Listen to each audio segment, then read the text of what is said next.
2024 presidential election. And I know that many people will want me to solely blame Kamala Harris's campaign strategy or the Democrats as a party.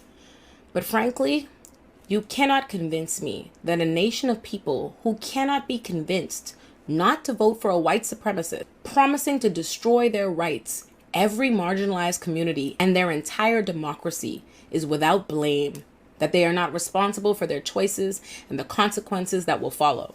I want to make this brief because frankly, it's clear to me that I have been wasting my breath trying to warn Americans of the dangers of a Trump administration because Trump himself told them what those dangers were. He didn't run on policy. He didn't promise to build anything. Instead, he promised to tear this nation apart, to break things down.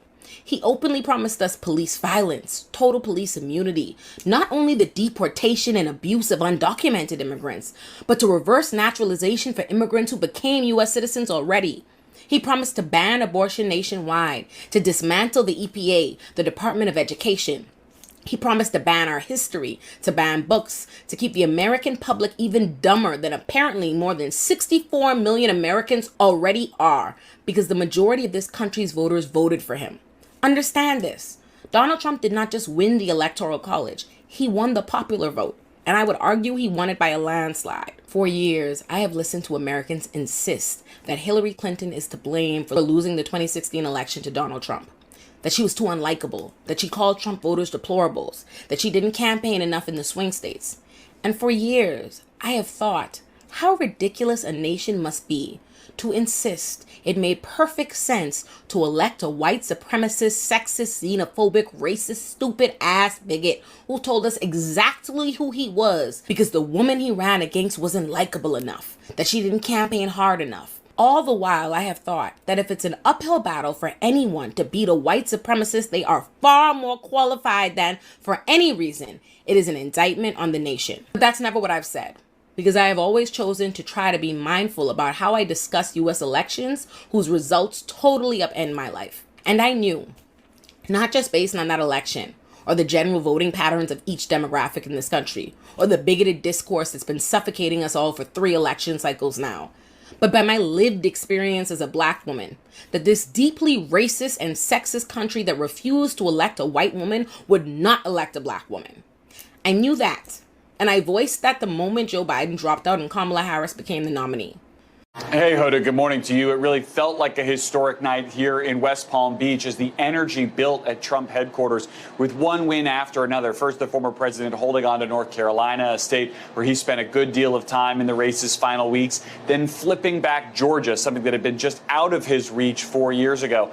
Then, after Pennsylvania was called for the former president, huge uproar in the ballroom, applause, and the party moved from Mar-a-Lago to West Palm Beach, where Donald Trump addressed the nation for the first time as president-elect on his way to becoming the 47th president of the United States.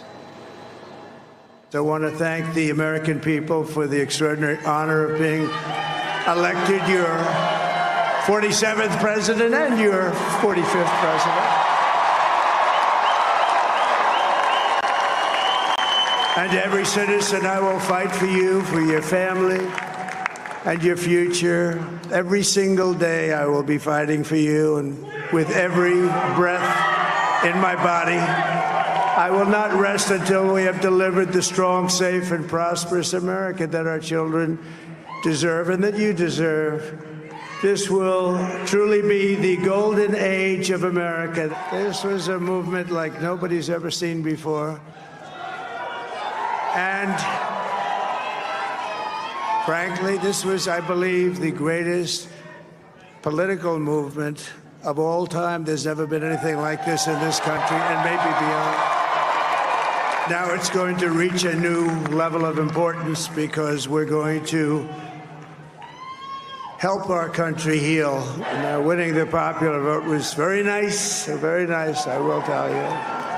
It's a great feeling of love. We're going to be reducing taxes. We can do things that nobody else can do. Nobody else is going to be able to do it. China doesn't have what we have. Nobody has what we have. It's time to put the divisions of the past 4 years behind us. It's time to unite And we're going to try. We're going to try. We have to try. We have to put our country first for at least a period of time. We have to fix it. Because together we can truly make America great again for all Americans. So I want to just tell you what a great honor this is. I want to thank you. I will not let you down. America's future will be bigger, better, bolder, richer, safer, and stronger than it has ever been before. God bless you, and God bless America. Thank you very much. Oh no, America is going to hell. Welcome back to Breakdown Friday. Joseph Wood, Professor Carl Tone Jones, Patrick Irvin, and we are here breaking down this latest election results because Donald Trump is now the 47th president of the United States. America has spoken. They chose who they wanted. Not only did he win the electoral votes, but he won the popular votes, and he won all the swing states.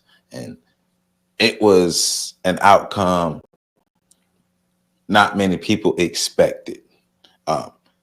There were people on the left who were just sure Kamala was going to win. There were people on the right who were just sure Trump was going to win. There were people in the middle who really didn't know. But overall, now we know the results. Not only is Donald Trump president, but the House and the Senate are both red. So it's going to be an interesting next 4 years. But we got a lot to talk about because people are losing their damn minds. And people are acting like this man has never been president before. And people are acting like this is the end of America. So that's what we're here to break down. Is this the end of America? Is it over for America? Is it over for Black people? Is it over for women's rights and women's autonomy over their bodies? What's going to happen to America the next 4 years and counting? Because the Don, I'm back in office and you bitches hate me. So here we go. This is what we're getting into. Hey, PC, man. You've seen the clips that I played. You seen the first young lady screaming her head off. Saw the other Black lady giving her piece. You know, Donald is giving his intro back as the president. But what's your overall thoughts on just this, the election, the results, and where we are now? I mean, it was predictable. I think that I don't understand why anybody who had common sense, who actually believed that people who actually have a decent amount of self-respect for themselves would fall for that campaign that was put together by the Democratic Party. Let me tell you something. When you start off your well, I'm gonna say this too, right? Because it shouldn't have never been like this. Joe Biden should have dropped out a whole year ago, like he promised. But I guess he was told he couldn't leave. Like, now you can't leave. Sonny locked the door. Now you can't leave. But that messed up the whole party because he wasn't mentally equipped to do anything, and they had known about. Allegedly, they had known about his decomposition mentally for at least about a year and a half. They had like a special doctor come into the White House just to treat him. So the fact that it even got to this point, it's kind of like, I ain't gonna hold you. I was shocked that she got over 60 million votes. She got like 67 million votes. I was shocked. I give her credit for that. You know what I'm saying? I had to cuss a lady out because it came to my door. Like she did night of the election. She did way better than it was looking in the beginning. Yeah. So the popular vote, it showed that people bought into her message of what, you know, baby deletions being the most important topic, because that's all I kept hearing after a while. Mm-hmm. And when I think about that, I think about it being not for the people, not for the women that suffered medically and had real medical issues or hardships, because as we know, predominantly a lot of this era of women, they like to wait until they're in what is it called? I forget the type of pregnancy, geriatric pregnancy, to decide to determine that they want to have children. So a lot of them go through medical complications that and Black women have suffered more than anybody else. I get that part. But it's a campaign. When you start the campaign, in your first rally, you have Meg Thee Stallion out there twerking. That's one half a WAP. And then you end it with Cardi B. That's the other half a WAP. And all in between, you have what's the girl named Sexy Red and all these other people who are celebrities who are co-signed. This was a campaign for, and it was a party for Beyonce. Beyonce, the only one that didn't perform, but Beyonce is sort of like the godmother of the single woman, independent woman movement. You know, all the single ladies. You know, I used to dance to that, not even realizing what the hell was going on, right? Because it was a bop in the club. But the bottom line is, you can't. I mean, this ain't Hollywood Shuffle where you got to eat too. You can't run an election, like just focusing on. And a lot of people might be offended by that, but you tell me what was the representation? If you sort of, they say this was her way of reaching the young people. So all young women are. So this, when I see that, I just, the election couldn't have gone any other way. They did not want to address facts. They wanted to bring up baby deletions once again. They were also trying to reach an audience, and this is why I question the intelligence of black people who get overly worked up with their emotions and they get into identity politics. Black women, y'all have to learn a lesson. Y'all can't just keep trying to make yourselves more important in the eyes of the powers that be than you actually are. And what I mean by that is this whole concept about the baby deletions had nothing to do with you. Roe versus Wade had nothing to do with you. It was about the fact that, generally speaking, the powers that run this country, the social engineers that run this country, recognized that they were at a deficiency when it came to having children, and that white women made up 60% of the baby deletion population, and that they wanted to. And this is one of the reasons why you have all these migrants coming over the border, is because there ain't no workers being born. So that was so you got to stop making it out to being black men don't care about our lives and this and that because they put Michelle Obama in front of it. They knew exactly what to do and how to tether to your emotional heartstrings. They played y'all. And I get cussed out because I'm looking at them playing y'all, and y'all mad at me for getting the ones that's playing y'all. So yeah, I got some real issues with this, because I'm gonna come back to Trump in a minute, but what I really want to speak to is black people right now. I have dedicated my life to the betterment of black people in the black community. For the hatred and vitriol I have received personally, just because I question the intentions of a damn Trojan horse being put into the community that y'all fail to look at. Y'all deserve these tears that y'all crying. Y'all deserve all of that. Because as far as I'm concerned, y'all asked for this. Y'all asked for this.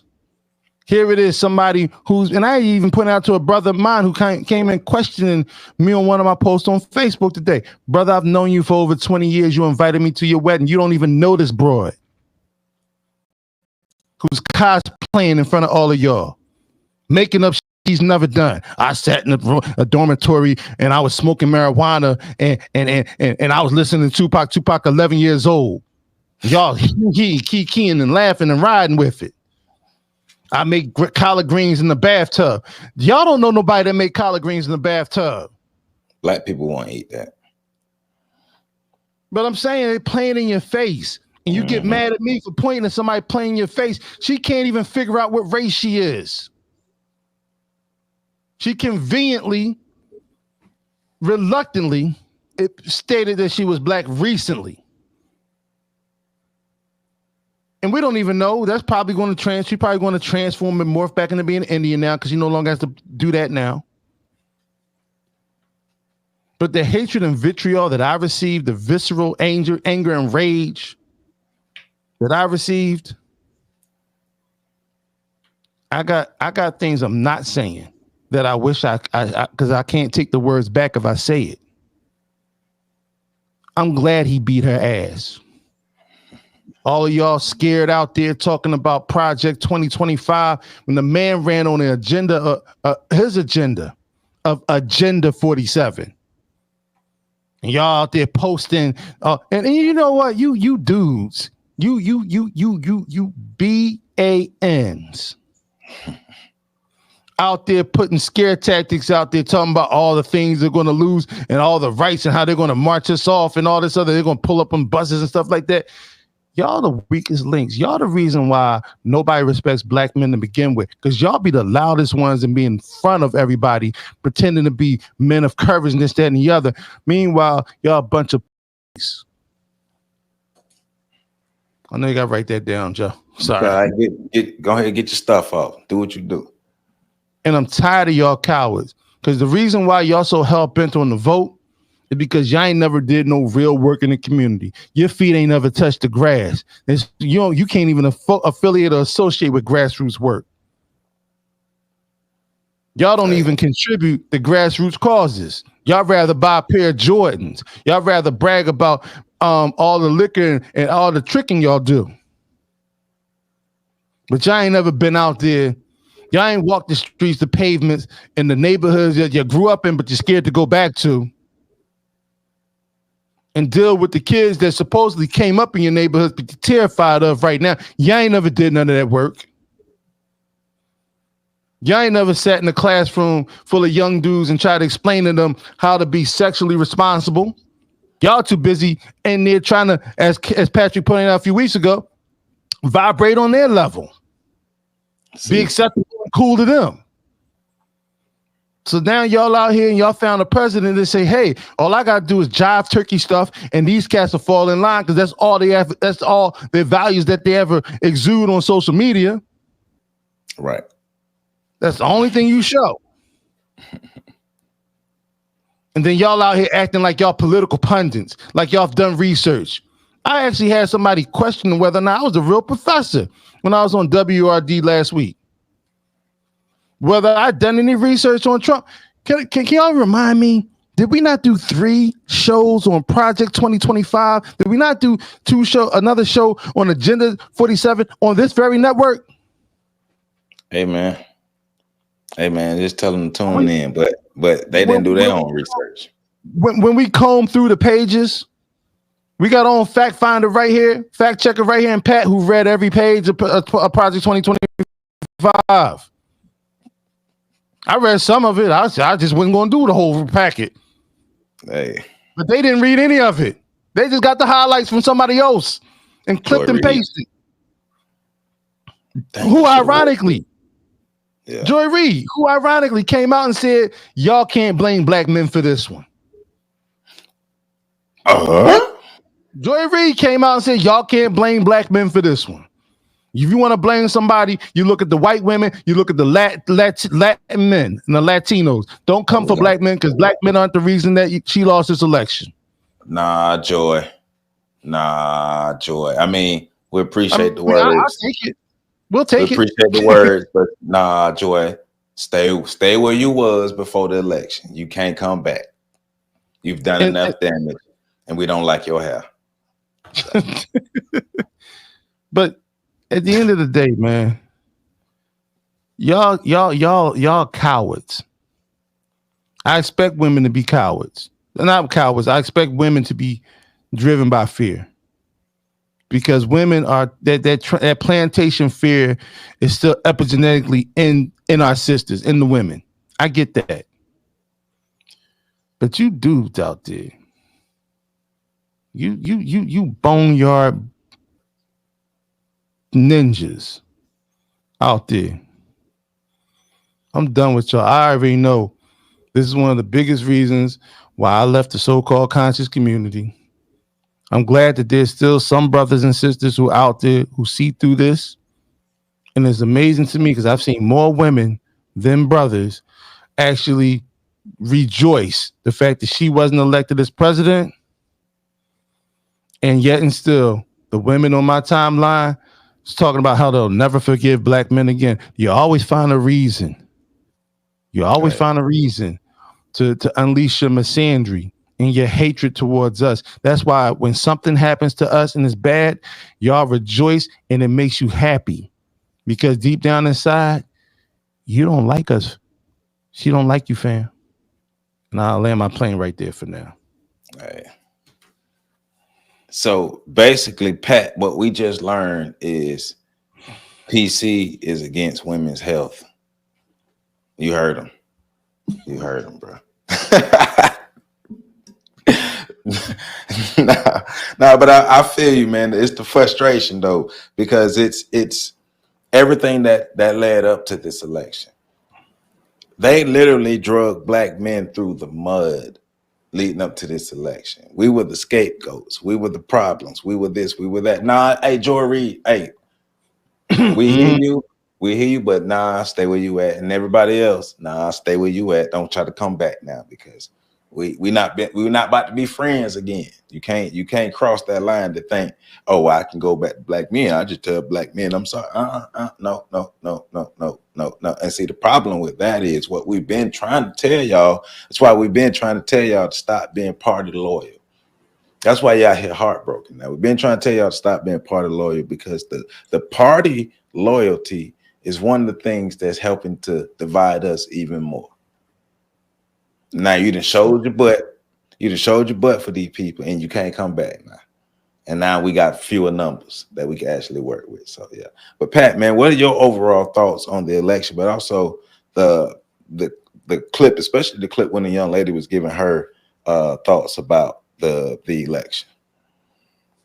Well,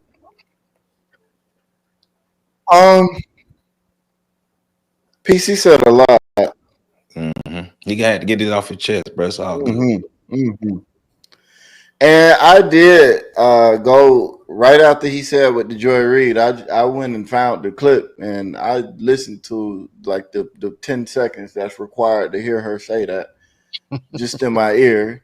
Because I want, like, did she really? Nah, that was AI or something. Nope. Looking at her face right now and just heard her voice. She actually said it. But this is also the same Joy Reid that said that Kamala Harris ran a flawless campaign. So, you know, so anyways. So now we know we can't listen to Joy. Yeah. Because their campaign was, I mean, it was flawless in terms of missing flaws. Like, she hit all the flaws. She ran over all of them. I can't think of a place where you could put a flaw that there isn't one already. She was handed a flawed platform and flawed it up even more. Yeah, like she was well, not even her, because I think Kamala Harris, she showed it when the teleprompters went off. She doesn't have the ability to improvise or go off the cusp. Her strategy, her campaign managers, the strategists, the people that put her stuff together, trash. They messed her up. Yep. The whole everything. Yeah. So and to the other voters, to the liberals, because I'm an independent and I did not vote for Trump. Let me say that. I'm an independent. I did not vote for Trump. I also have been saying that Trump was going to win for a while now. We all three of us have been saying that Trump was going to win because it was just clear as day. The moment Biden dropped out, I said Trump is going to win. The moment Kamala was selected and given the nomination, I said, oh, it ain't even a question. He's going to win. Did I expect him to win like he did? Nah, this was a landslide. She got spanked. But I expected him to win. To the people that are like the lady in the clip talking about Trump didn't run on any issues and then went on and listed all the issues he ran on. Girl, please. Like all of those things you mentioned were in fact policies and issues. You just were looking at the negative aspect of what you believed he would do.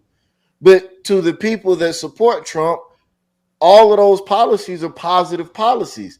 Heaven forbid we live in a place where people are allowed to think differently. Oh my God, what a world.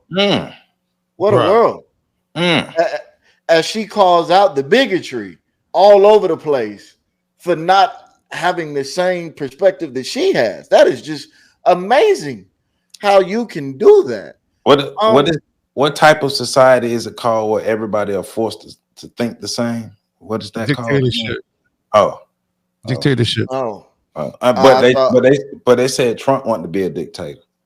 Even though I know what he said, but they said he wanted to be a dictator. But we're also talking about in an era where people who support this left are saying you have to think like me. If you don't think like me, you're wrong. Yeah, they say a lot. Like they all keep talking about how Trump is going to retroactively remove citizenship. I combed through. I didn't see where I heard him say that he was going to remove birthright citizenship. He was going to try to, because again, we're talking about what a president can actually do. He supports the idea of removing birthright citizenship, but he can't do it retroactively. If you're a citizen of this country, they can't arbitrarily just remove your citizenship. Well, the president can't. That takes a whole governmental shift to do that. What they can do is say, moving forward, being born in America is not enough.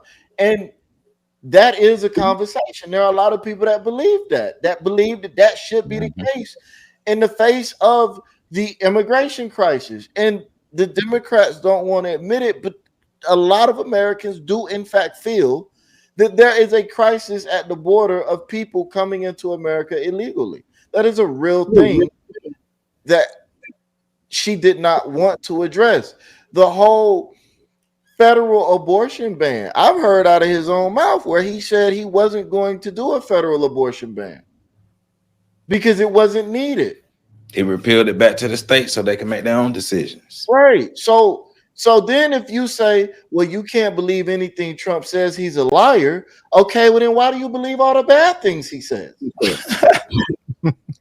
It's convenient. Like, makes me feel good. If he's a liar, then we shouldn't believe anything. If we're going to believe anything, then we got to believe everything. So, like, you can't pick and choose like that unless you have proof. And then even with that, like, they constantly were saying, well, we got to hold Michelle Obama, hold him to the same standards you hold the other candidates to. Okay, well, that works both ways. So if he gets penalized for flip-flopping, then why doesn't Kamala get penalized for flip-flopping?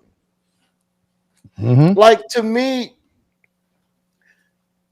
what we have here is Democrats showing, liberals in general showing that they live in a bubble. And I understand that they live in a bubble.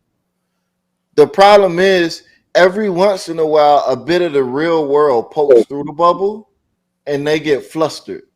And that's what this election was. This election, if you look at the election map and see that sea of red, you should really question where you're getting your information from if you believe that in the midst of that sea of red, the blue was going to win.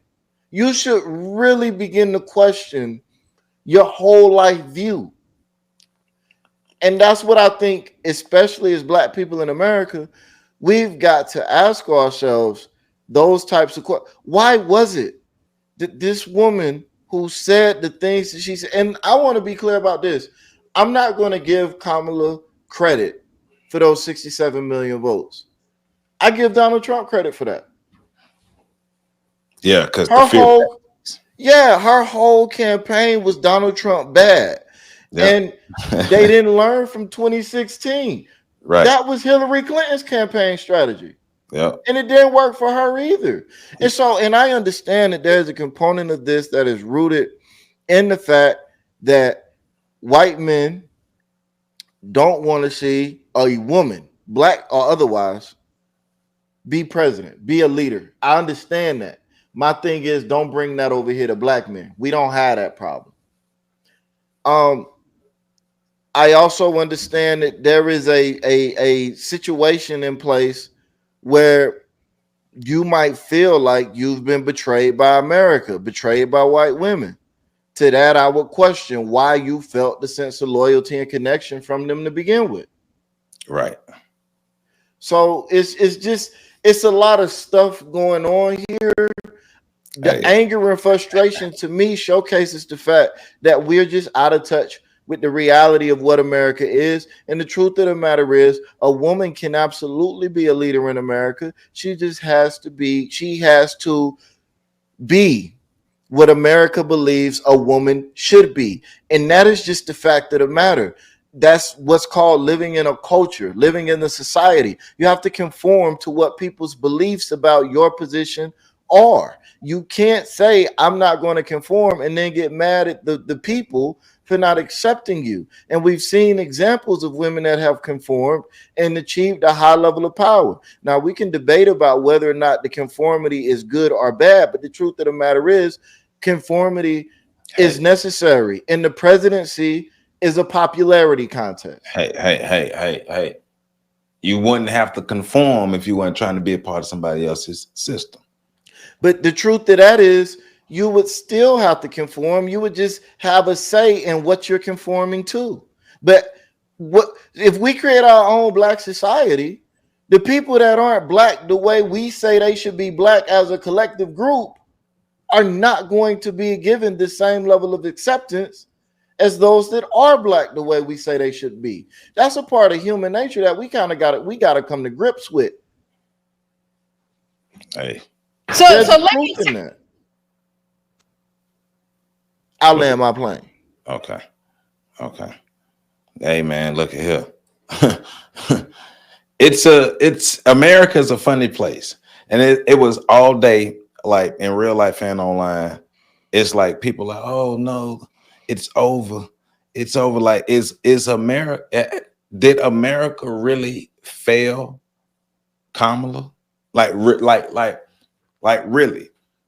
Because people acting like politicians don't have to earn votes. It's the idea of she was entitled votes because she was a black woman.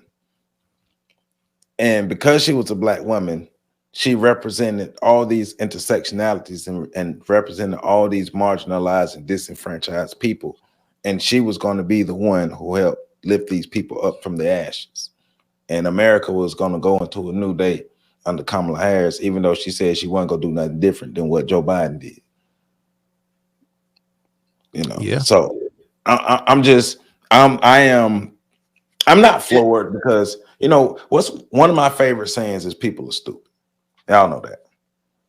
And so because I understand that, I'm not floored that people are going crazy, you know, but it's funny to see that we are here at this point, and like the meltdown, people are, if you type in liberal meltdowns on TikTok, you'll go through hours and hours and hours of white people just melt down crying. And then, you know, got black people that are saying like, this is the end of us. It's we voted for our doom and all this stuff here. Well, I mean, why weren't we in chains his first presidency? If he was going to take all of that away from us, why didn't he do that the first time? Yeah, that's a great question because I still haven't had the answer. I will say I haven't had anybody calling this time to ask me how to get to Canada. I will say that happened a lot last time. So, but I mean, if you're gonna leave.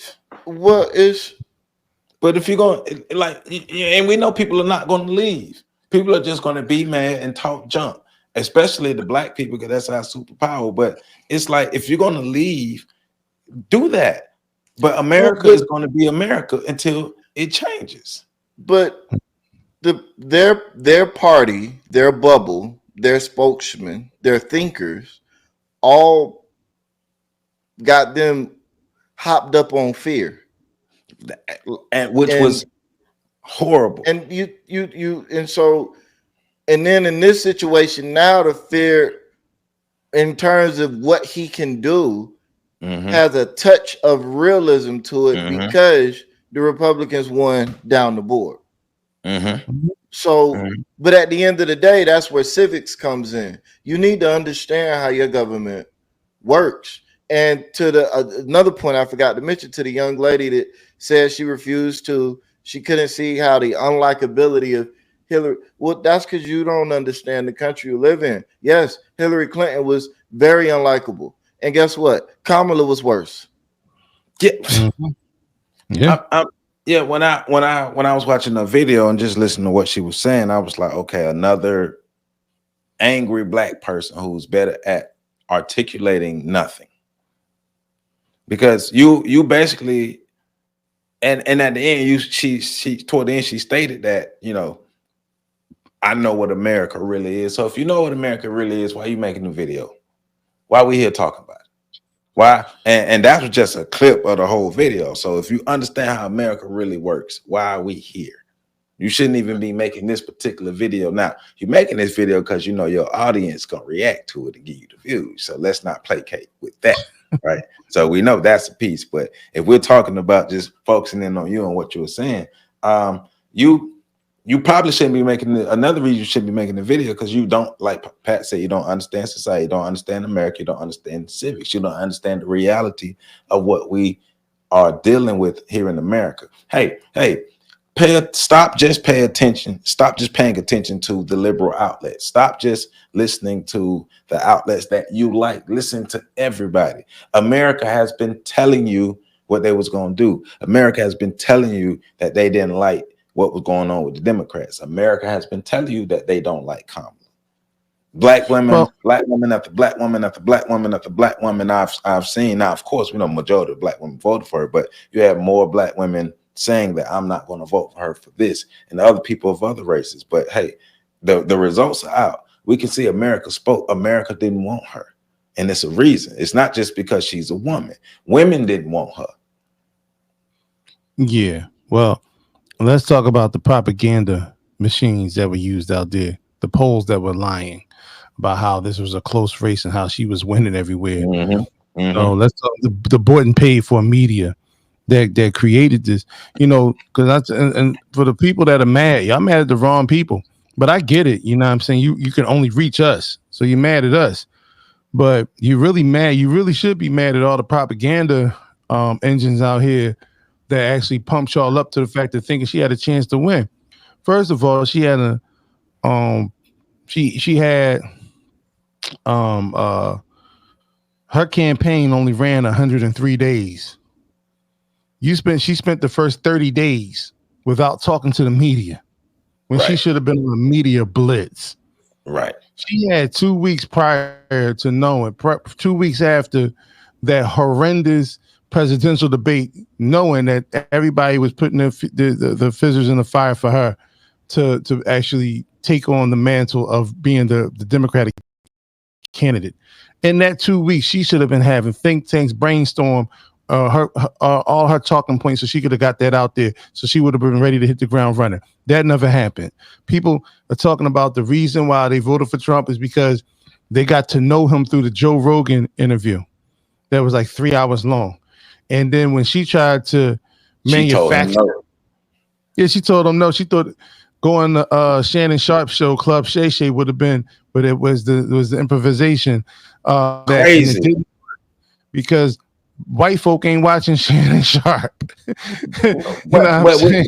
So I mean, because Joe Rogan said, and I listened to him talk about it. Joe Rogan said that they reached out to the Kamala camp, or the Kamala camp called them, was like, hey, they're not going to come to where Joe Rogan is and film, that he could come to them. And Joe Rogan was like, well, why am I coming to you? I'm Joe Rogan.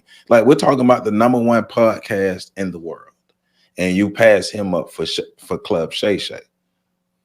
Yeah. So in addition to that, you want to talk about violations, because they talked about running and saving democracy. Well, we already know that she got there in a very undemocratic way, where she was appointed. The one thing the Obamas got right, and which is why they held off their support for her for a total of 10 days prior to everybody else, throwing their support behind her, was because they wanted a Democratic convention. And they never Barack Obama never liked her as a vice president. He never liked her, but he was always shot down. Every time he turned around, allegedly, he was already shot down because there were powers, George Soros, that had more influence in the Democratic Party than he does. And so because of that, he wasn't able to do that. And in addition to having her in this position, where they didn't have a Democratic, where they didn't have a convention where they would actually have candidates choose amongst the delegates, he chose amongst the delegates. They just gave it to her. Okay, cool. So in the process, Hillary Clinton puts out there that she believes there needs to be censorship because there's misleading thoughts and misleading voices on social media that were detrimental to their race, the presidential race. Okay, censorship is not democratic. Then you had the fact that so many people were calling you, asking you who you're going to vote for. That is very undemocratic. And I'm talking about averaging 10 text messages, phone calls, people knocking on your doors. If you I want y'all to look at me and look at me good. Because if you a Democrat and you part of somebody's campaign, don't text Joseph Ward in Tallahassee no more. I swear I'm gonna cuss you out.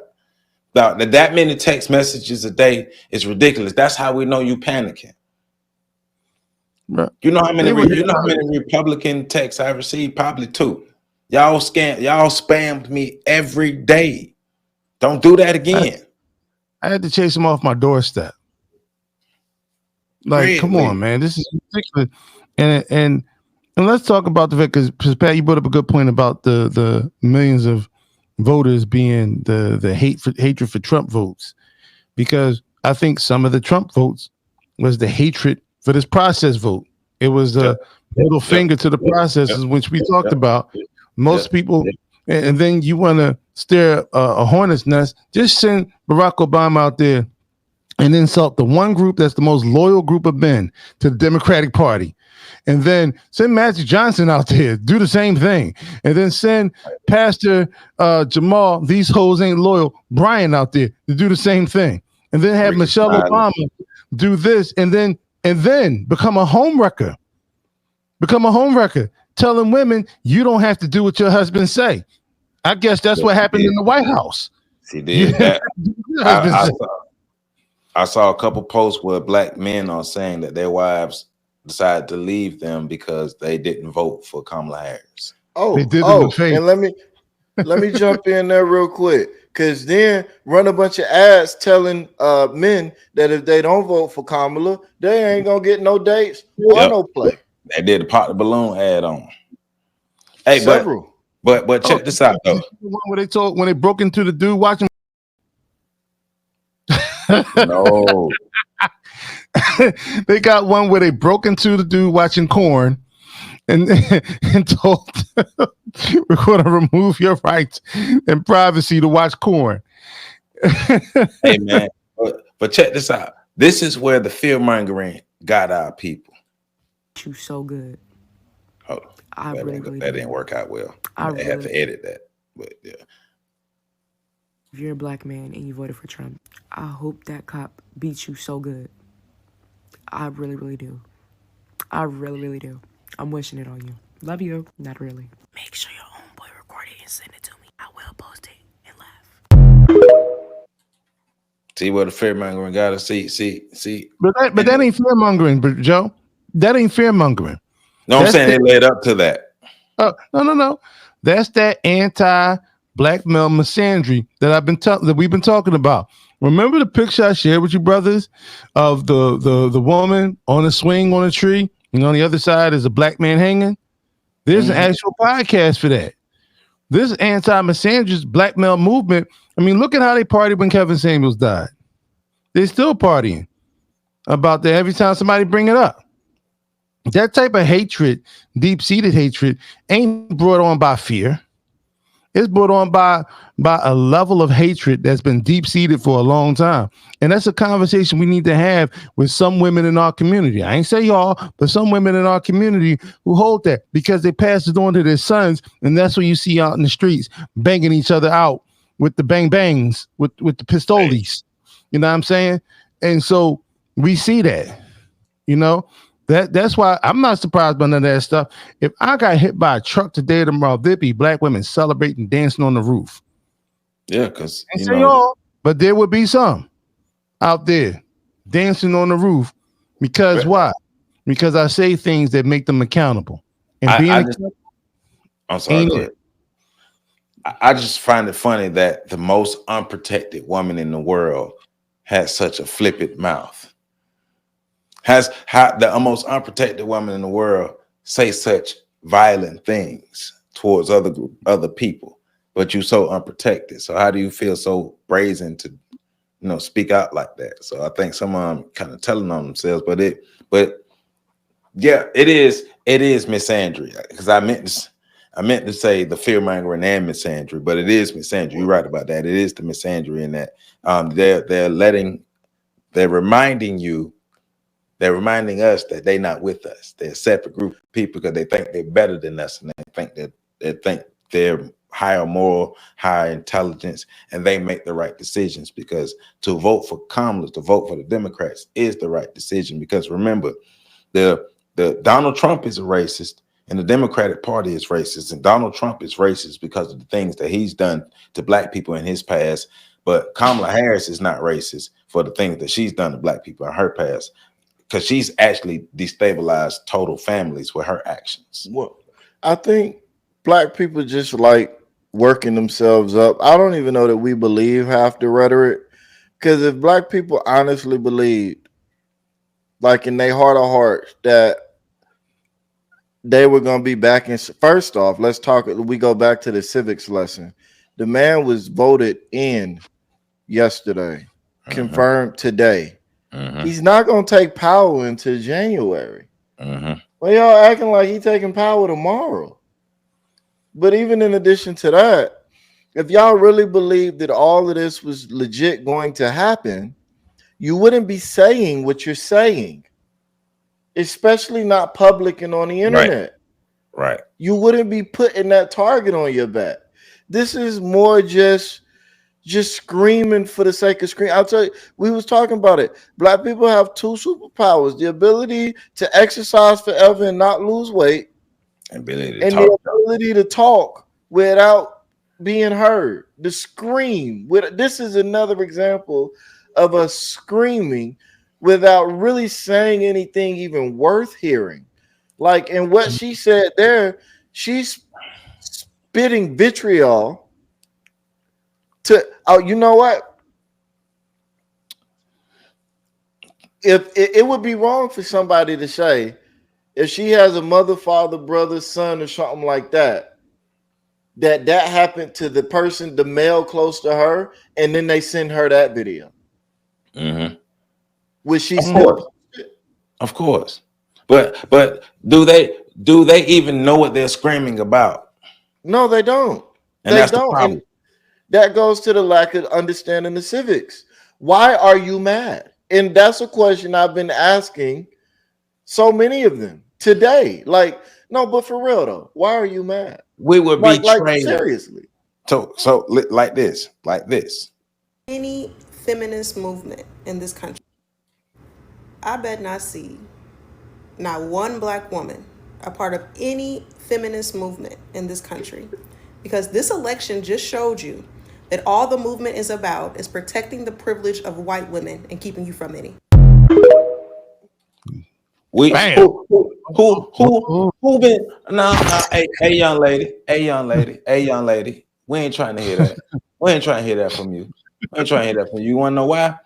We've been telling y'all that they not y'all friends. We've been telling y'all that white women were y'all brothers' enemies. We've been telling y'all that. So you can save all that energy. Stay where you at. Stay with Joy Reid. Yeah, like we've been, and even before this generation, I mean, Dr. John Henry Clark was saying it decades ago. You have no friends. Look in the mirror. Like, and even before him, Biden, and you can just keep going back. There have always been people telling those there's every generation, there's a new generation of black folk that's decided that white folk are our friends now. Every generation this happens.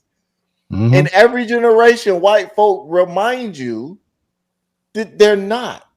Yeah. So that's why I just go back to like the same question I would ask her the same question. But why are you mad though? And that's cool, bro. Like I said before, man. It comes back to the outward, and it's misandry when it's directed towards us, but it's like I've had conversations with elders, right?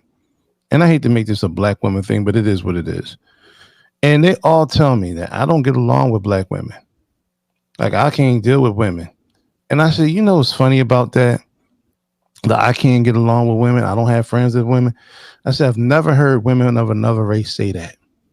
I've never heard women of another group say, I don't have any girlfriends. I can't have any girlfriends. I've only ever heard black women say that. I even heard black girls with teenagers say that. And I've heard it all my life. And I said, that's something we need to get to the bottom of, because if you can't even be friends with another woman, and then you have issues with men, maybe, just maybe, now hear me out now. It might be you.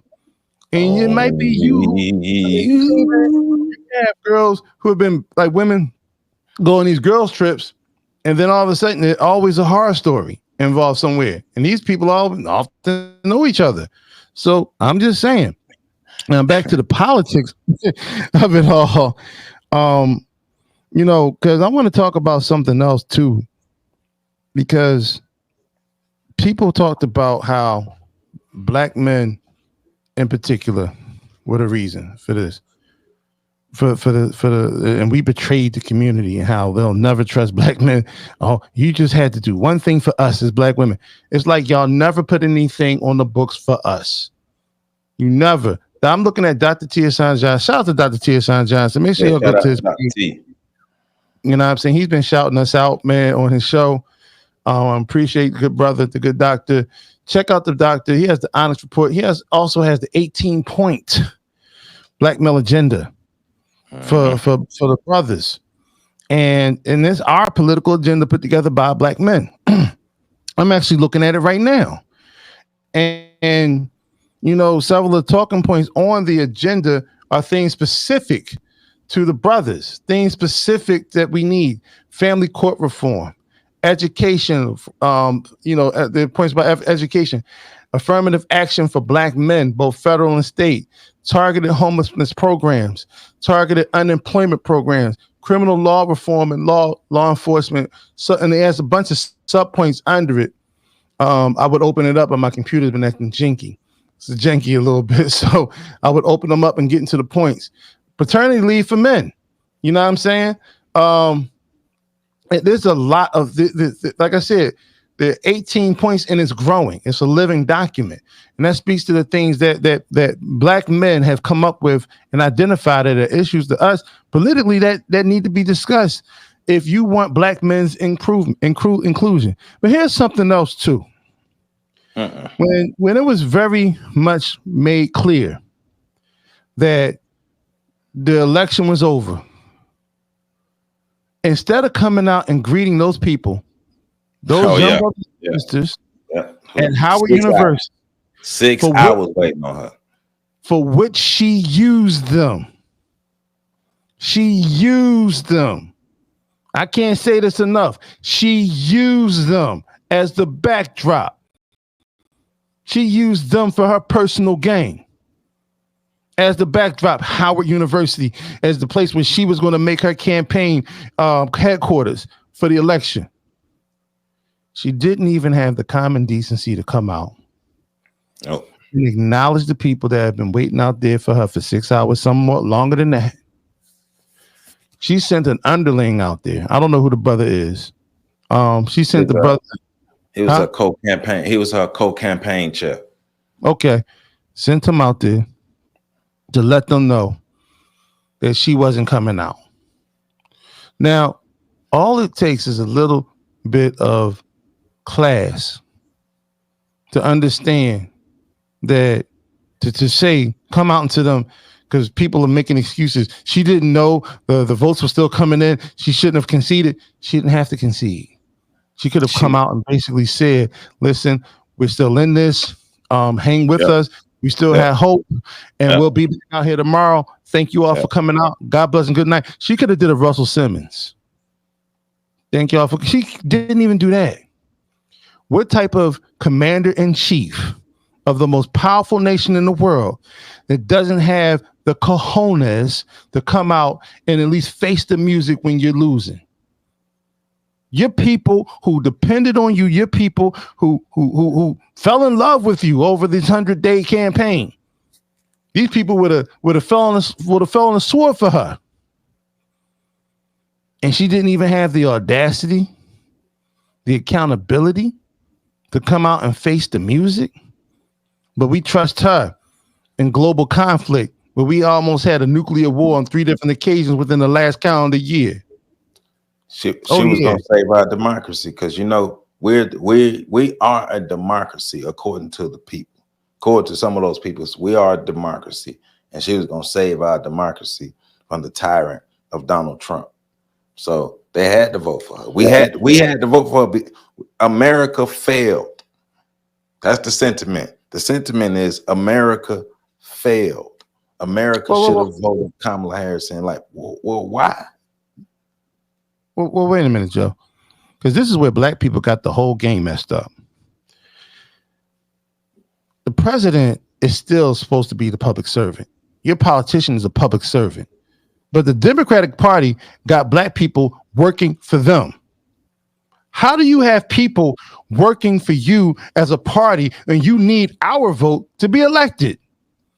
You're supposed to work for us. We're supposed to be the one with the demands. And I've seen it. The politicians pull up. I need you to do this. I need you to do that. I need you to be over here. And you need to do this for me. And y'all need to be doing this for me. Y'all need to get out here for me. But what the hell are you doing for us? We talked about this a while ago when I told you about the Jewish guy I worked with. And, you know, we were talking about campaigning. And we were saying how the Democrats come into the black community and campaign to us. And I asked him, how do politicians campaign to Jewish people? And he laughed. They don't campaign to us. We go tell them what we want. And that's exactly how it should be. But you know, when the Negro Project worked, and when you got black people who still think like they're on the plantation, they have to do whatever they can to serve people up. Yet and still, if you have a free thinker, you're a free thinker, they consider you to be the enemy of the state. Yeah. You know what I'm saying? They consider you to be the outlander, the outsider, the outcast. They consider you to be the one of the problem. You're the black sheep.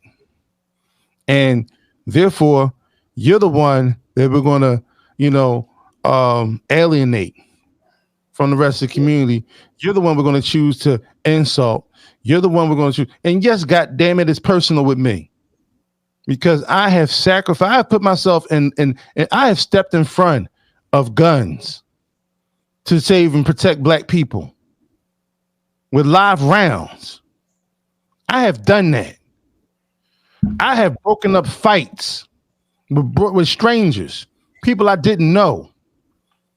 I have been down and I've been the one stepping in front of cops and police officers, rescuing young brothers who are about to be accosted. Y'all want to talk about police immunity and things of that nature. I've done those things.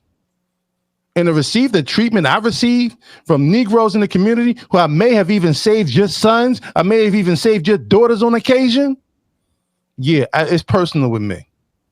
I want to say a lot more, but like I said, I want to respect Joe's platform. And also know that some things you say you can't take back. I think one of the things too, especially with being the thinker, is for those like nobody talks to the thinker. and nobody's talking to the thinker, especially politically. She didn't go on. She went on Club Shay Shay because she was looking to rally black support. She knew. I think her strategists knew. Well, they took for granted her ability to garner women's votes, but they knew that they were losing the black community. Club Shay Shay was an attempt to change that. They knew they weren't going to win Joe Rogan's audience. They knew that. Joe Rogan's audience is largely white men. They gave up on them. But I don't think they made a calculation as to the type of damage that would be done if Joe Rogan came out and said what he said, which was basically that they wanted special treatment. Yep. Which plays into all of the other issues that that particular demographic has with the demographic that she was representing. Yep. And so it goes back to strategy. America, Kamala ran a poor campaign. America don't owe her nothing. And unfortunately, black people, we got to accept this. You can feel like people owe you something till you blue in the face. If the people with the things don't feel like they owe you nothing, then guess what? You don't get nothing. Nobody owes you nothing. So, and never mind this whole black woman piece of it. Like, so it just becomes real interesting to me. You had Ketanji, Supreme Court Justice. She's a black woman. You know, did her thing. You've had all these other black women come out and get in these positions of power and things of that nature. And you feel disenfranchised because of Red Dot Indian? I'm sorry. Hey. but you know, white men, white women, and Latino men voted for Trump in the majority. And go ahead. No, I was gonna say the only chance that she had was to pull off in Obama, where the minorities came out in such strong numbers that it overpowered the white vote. But it's like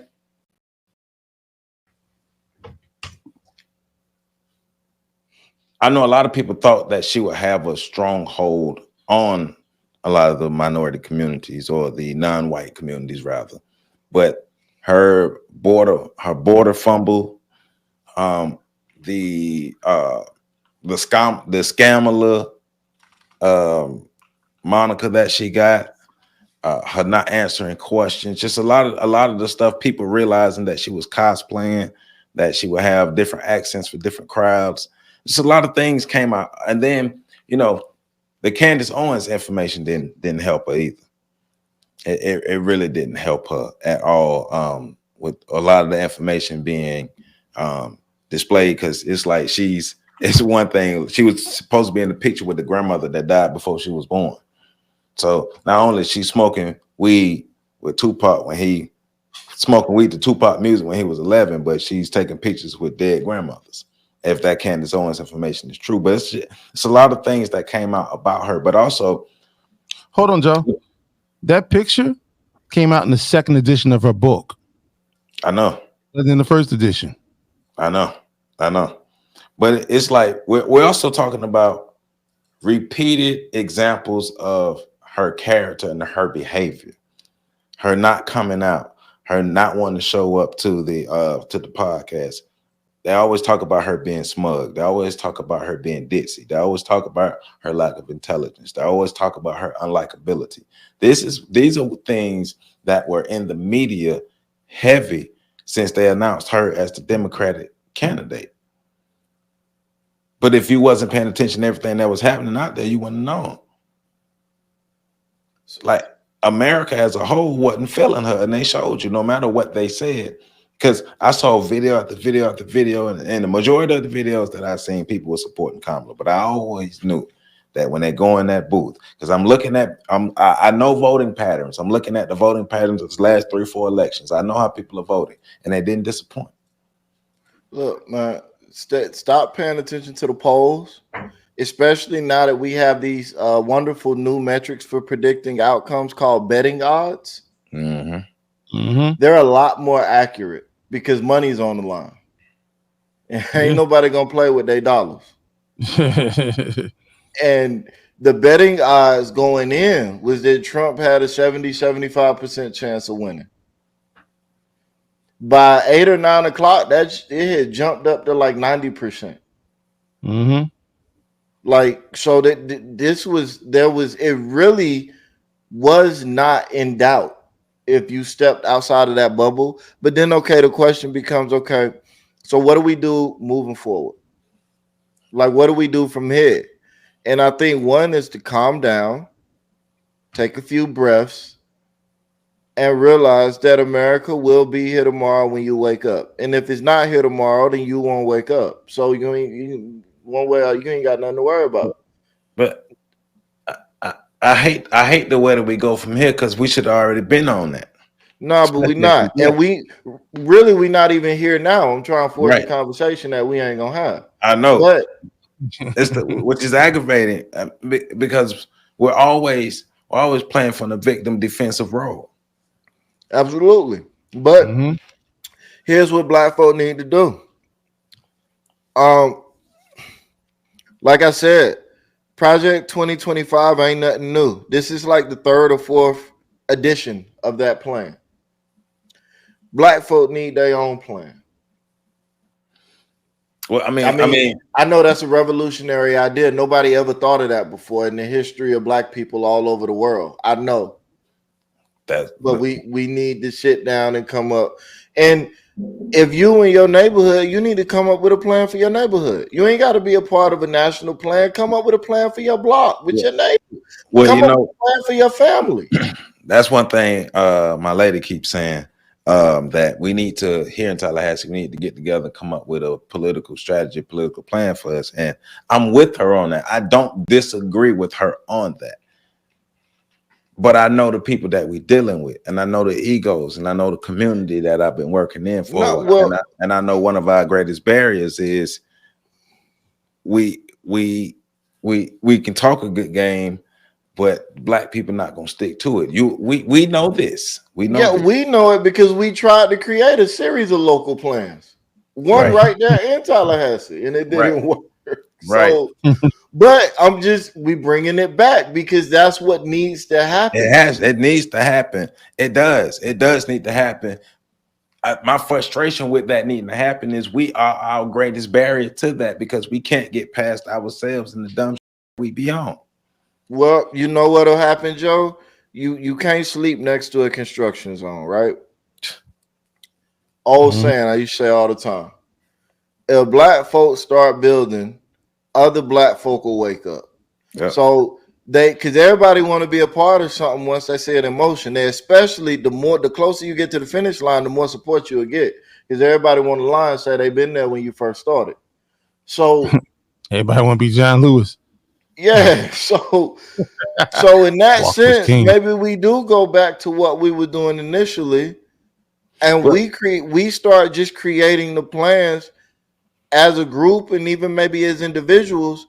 And then once we get something created, we just start pushing it and seeing where it goes. And that's out there to the audience. Just sit down to yourself tonight and create a plan for your family, and then blow it up and expand it out. Now it's not only the family, it's the community, it's the neighborhood, then it's the community. Then you start looking around. Who can you get involved? Aldermen or other local officials, school board officials, county commissioners, city commissioners. You know, and just start getting people involved that way, and then just see what. And everybody don't have, because everybody's not a strategist or a tactician. Everybody doesn't have that skill set or the type of thinking necessary to come up with a plan.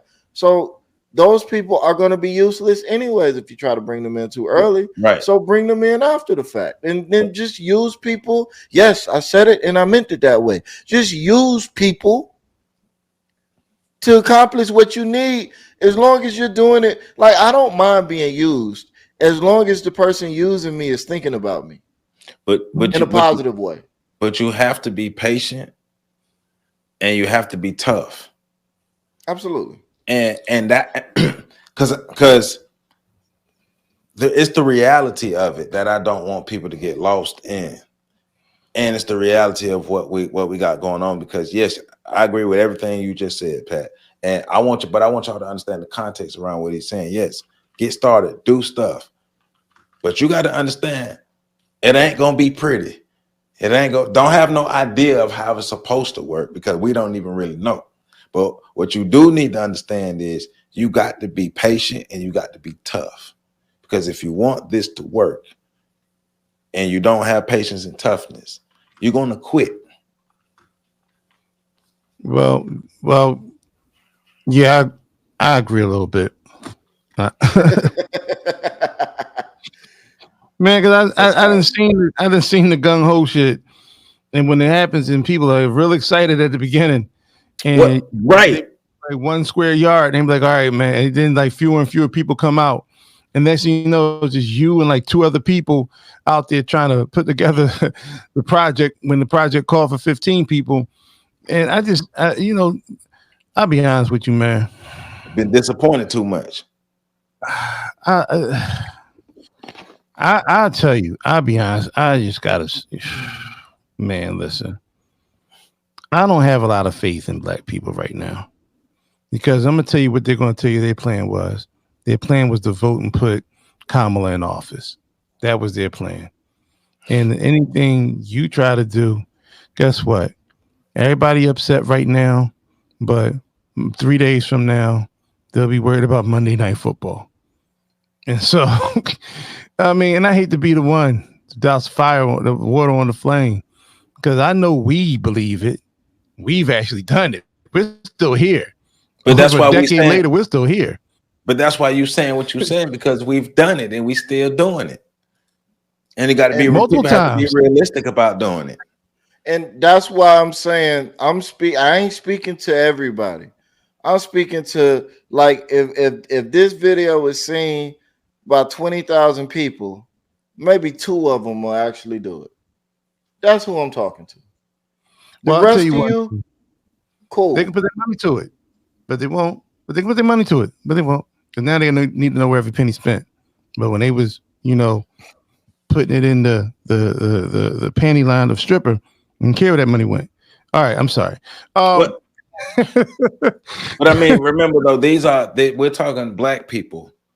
Mm-hmm. This is the same group of people who rallied to make sure that they put millions of dollars behind a political candidate. But these are also the same people who come up with every excuse why they can't put these same millions of dollars behind our community that we live in the children and the efforts that we got in our community. So I don't want to hear nothing. So that's the same. And this is the problem. This is what you saw the selection. The battle between the black bourgeoisie, the boule, and the grassroots.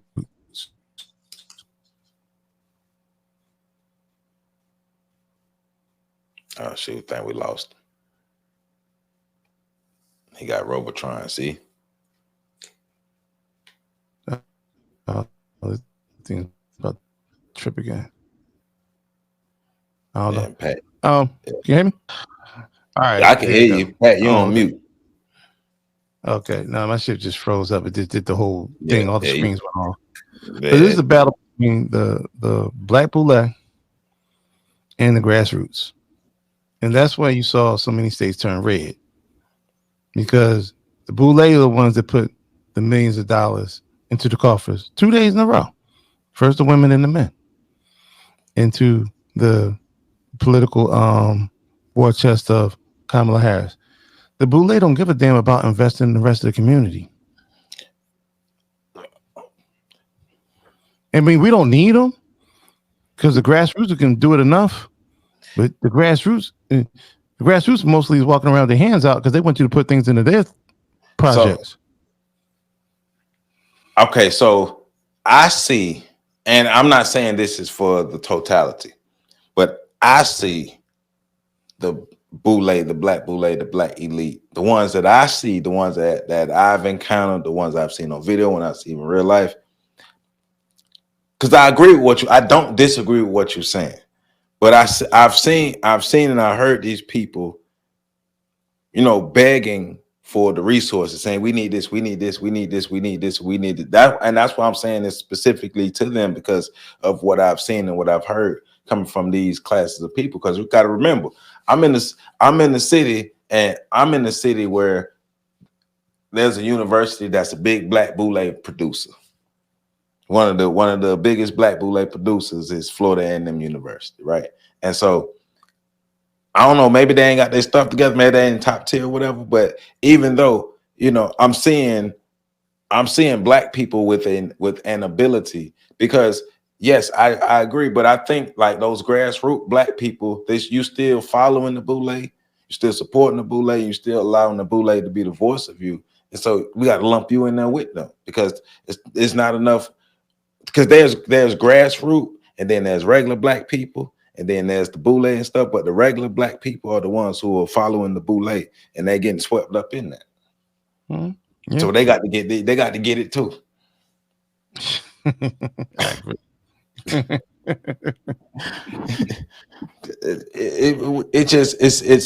It's at we're at a point to where we can't, like, we've literally proven to the world why we can't continue to complain about somebody else doing something for us, because we've showed in our spending, because the spending power, right? We showed in our spending that we can if we wanted to. So Black America's greatest barrier, in my opinion, is us. It's our mindsets, it's us. And we're the reason why we're gonna probably a lot of us gonna meander through the next 4 years or whatever they're gonna do. People are mad, people are upset, all this stuff here. Kamala, America's ruined. We're supposed to vote Kamala in because she was gonna save democracy. If you didn't vote for Kamala, you voting against women's rights, women's health, and all these different things. I can't believe you chose the economy over women's rights and all these different things that people are saying. Once again, trying to tell us how to think, because they were literally coming out telling black men what to think. The last two elections, they literally came out and told black men. Tiffany Cross literally told black men to get in line. Literally told black men to get in line. The last two elections, they've explicitly told black men what to think and what to do. And they thought that was going to go over. You can't strong arm people into no votes. You can't strong arm vote. And I think we need to recognize that black men stood up. And that's why, we stood on business, black men. And that's one of the things that echoed, and best believe, because black men became a talking point, they recognized the fact that black men were standing on business. And then we can just deal with men like you deal with little boys. And so, and in all that, the majority of black men still voted for Kamala. And even if 100% of black men that voted would have voted for Kamala, she still wouldn't have won. So all that energy they spent, like we've been saying, all the energy you spent talking down on black men, you just forget all the other men. But now they want to come back and be mad at all the other groups of people. Save it. Save it. Yeah. So that's where it's at. And it's hilarious that people are literally online crying and having meltdowns. Y'all should be ashamed of yourselves. Grow up.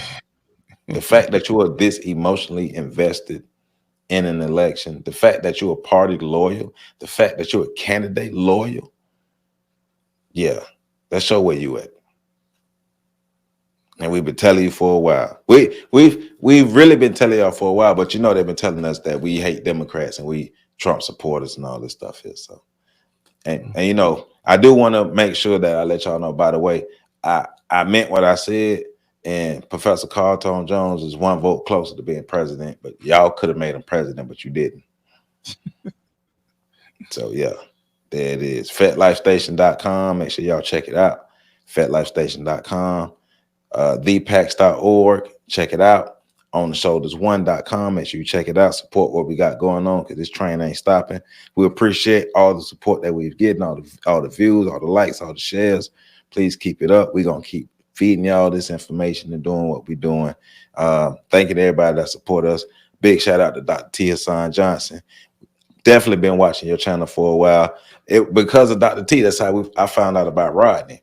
So, man, so make sure y'all support Dr. T. Hassan Johnson. Link to his channel is in the description.